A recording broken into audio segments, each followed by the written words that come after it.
Hello, unfinished story. Age 26. Yan, Female. female. Yan. Rebecca? Ano na, te? Hi, Good Rebecca. evening, DJ Austin and DJ Tony. Yun naman talaga ng mga batian. Hey, unfinished story. Sige, aminin mo na ang gusto mong aminin bago pa tayo mahuli. Ooh. Yeah. This happened like years ago, but I think it should be heard. Maybe someone is going through the same thing. So, parang 3 years ago, I have a best friend for like 5 to 6 years or more than that. I fell for her eventually. So, we're not like the typical friends that you see. So, sometimes napapagkawala kami na very platonic yung friendship in a sense na nagtatanong nga sila. This friend of mine is also a female. Mm-mm. So, yeah. So, there are people asking, kayo ba? Like, parang hindi naman kayo friends and so on, so forth. Pero we shrug it off kasi we know naman na we're friends, we're best friends of some sort. Pero later on, parang I grew feelings for her. So, although iba ko na yung friends is also saying na, do you ever have feelings for her? Parang ganyan, na mahal ka ba? May feelings ka ba? Ganyan. And then, eventually, nag-confess ako ng feelings ko sa kanya. And then, nung nag-confess ako sa kanya, parang siguro na-shock siya because of, since we're of the same sex. Parang nagulat siya, na-shock siya. And in terms of like, yung religion niya and, parang yung image din niya as, as straight or whatsoever. So eventually, naghiwalay, parang na-loss of connection kami, ganyan. Then that was high school. And then college came.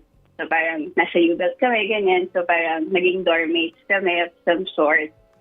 So connection pa rin, nag-uusap pa rin kami, ganyan. Tapos pandemic happened. So we lost contact. Tapos nag-reconnect din. Pero dun sa mga conversations namin, parang siya yung lagi nag-initiate to rebuild the connection. Tapos hanggang sa nawala ulit yung contact and all. Tapos kinulit niya ulit ako. Tapos eventually, I found out na during those times na parang merong cut ng connections between the two of us or sa friendship namin, if that's what you will call, meron siyang naging boyfriend. So, and then Pag may when that boyfriend, happened, pag may boyfriend, nawawala ka. Tama? yeah, parang gano'n. Parang, Tinatago niya yung friendship parang nung niyo. time na yun. Oo. Hindi naman siya sa tinatago. Parang siguro sineset aside niya yung friendship namin Okay, yeah. because she has a boyfriend. But eventually, na nag-confess din ako, parang turned out na she knew from the start na we were never just friends. Oo, kaya pala, iniiwas ka niya na masaktan ka. Hindi naman siya dahil sa may boyfriend siya, Yeah. ayaw niyang mabakot siya or ano. Iniiwasan niya na baka masaktan ka. Hindi rin siya pwede mag-share sa'yo ng heartbreak story niya sa boyfriend niya, na in love siya. Kasi pa alam niya, maapektuhan ka, no? Siguro. And then, when the boyfriend came into the picture, parang my other friends told me na, ano ba talaga kayo, like, kasi parang you're feeling, parang nasa set aside ka, tapos parang ikaw sure ka sa feelings mo, tapos parang siya hindi. So, you have to set the record straight. Kumbaga, save yourself the eventual heartbreak na in the end naman mararanasan mo. So, yun, parang one night, I asked her to set the record straight kung ano ba tayo and ganyan. Tapos parang, naging emotional naman yung night na yun. Parang naging emotional sa'yo na saan niya mawala yung friendship kasi nga hindi naman ganun yung nararamdaman ko sa kanya. So parang it was never a friendship. Tapos parang eventually he chose the boyfriend. Parang ganun. Parang inamin niya na we were never friends from the start na parang may feelings din siya sa akin. Pero parang hindi pwede kasi because of religion or faith or dahil may boyfriend siya at that time. Mm-hmm. So, ending, we ended whatever connection it is. Oh, wow. we The have. friendship, the 6 years of friendship, wala na.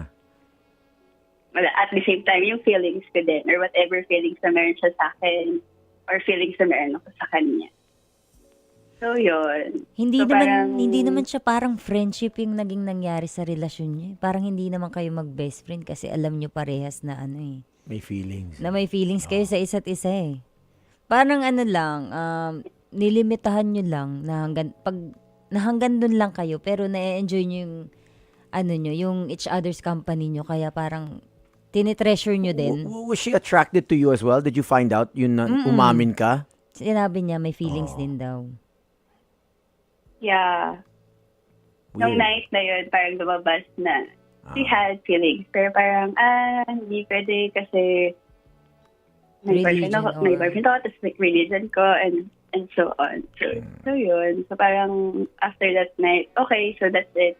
We end things na. Whatever it is, we end it.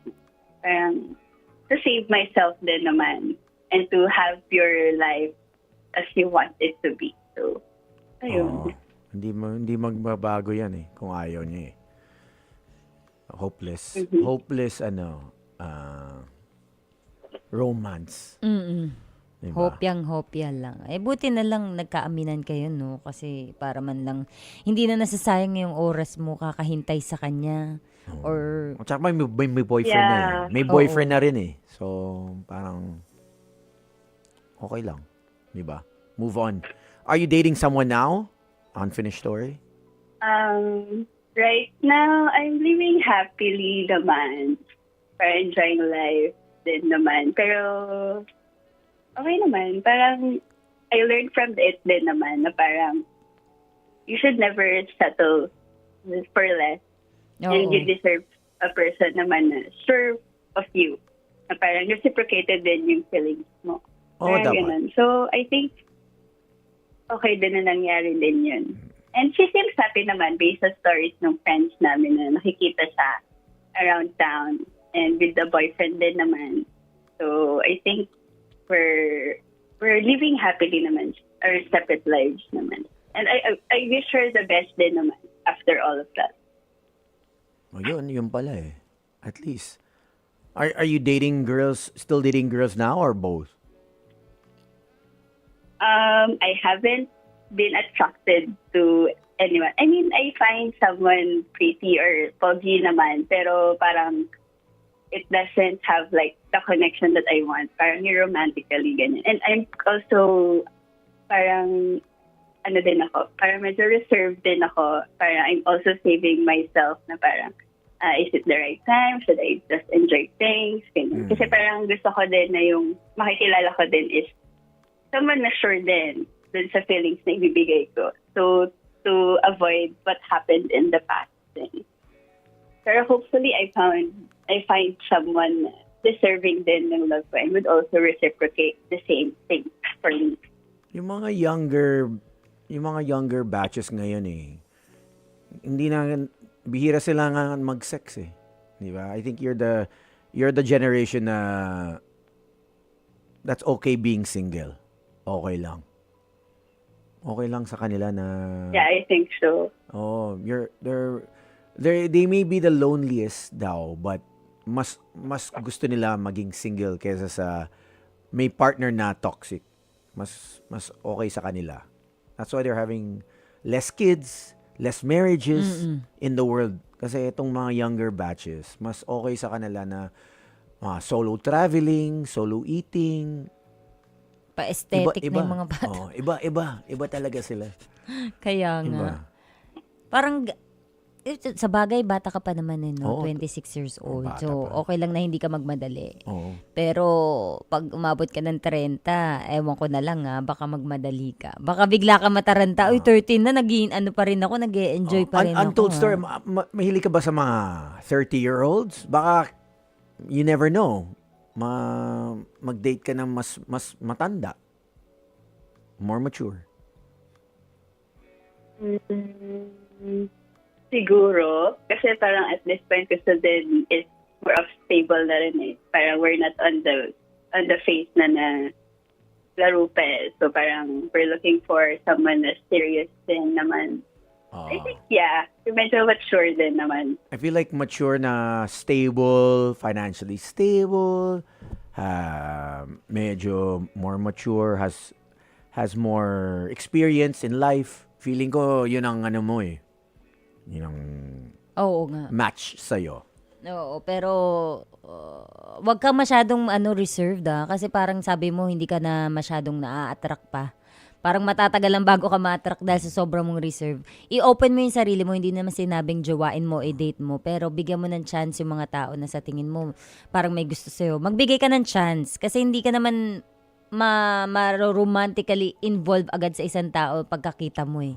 Kailangan nakakausap mo muna. So, i-open mo yung sarili mo sa tao. Sa mingling. Oo, ayan. Meet ka ng mga common friends, birthday, ganyan. Yung mga fun run, di ba? Yung mga maraming nagpa-fun or bouldering, yung wall climbing, di ba? Hiking. Sana nga po may mabit kapag nagpi-pickle ball. Ayun, Ay, meron pickleball. yan. Yan. Kaya yan na Oy, nga. may Yan kilala ang- ko, untold story, maraming barkada na single na girls nagpi-pickleball. Really? Yeah. Mhm. Yeah. Marami akong barkada na pwede. Wala ba tayong picture ni untold story? Ako bahala sa'yo. Oo, bago pa tayo makakita ng picture ni Untold Story, nandyan na si Popoy sa labas. Kaya magpapaalam Kuya Popoy. muna kami saglit sa'yo. Huwag ka Thank mag-alala you. dahil matatapos lang ang programa namin, pero ang pagbuhos ng tao, lalaki man o babae sa'yo, ay one to sawa yan, non-stop yan, napakarami nila. I-open mo lang yung sarili mo, huwag ka masyadong reserve. Okay lang naman maging reserve, pwedeng mapili, pero huwag naman sobrang mapili. Or reserve sa emotional side. Oo. Be smart na lang. Ganyan. Kaya naman, Unfinished Story, salamat sa Thank you. salamat sa iyong Good pagtawag. night. Good luck sa sa journey mo, paghahanap ng bagong love life. Mga kapatid, patuloy po kayong tumutok sa 105.9 True FM para sa totoong balita, impormasyon, music and entertainment. at mag-subscribe sa aming YouTube channel at podcast at sundan nyo kami sa Facebook, Instagram, X at TikTok sa True Network PH. Bisitahin ang aming website sa truefm.ph. Kami po ang 105.9 True FM. Laging true sa'yo, kapatid.